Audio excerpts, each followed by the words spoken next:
don't know kung gaano ka kaswapang ng mga tao nito. Insatiable, walang kaano eh.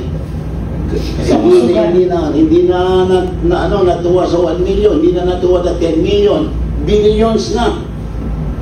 Oh, you know, I was offered also something like that to run in Davao. Hindi, panahon na darating ako dyan. I was offered to run in Davao. I was offered billion din. Nung hindi ako tumakbo, tinanggal ako sa trabaho. Because I was offered to run. Hindi ko na lang sabihin. May panahon para I will go into the details of that offer. 1 billion. O, meron kayong aabangan sa susunod na kapihan. Alam natin kung bakit yung mga iba doon tumakbo against the President. Wow, alam natin. Oh, bayan na lang siya na lang mag-explain later. So, ayun po. Ang appeal ko sa inyo mga kasamahan ko sa PDP at sa lahat ng bawat Pilipino.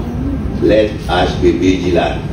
Oh, at saka huwag lang tayo ma-satisfy sa bunganga. Let's do something. Gagawa tayo ng paraan.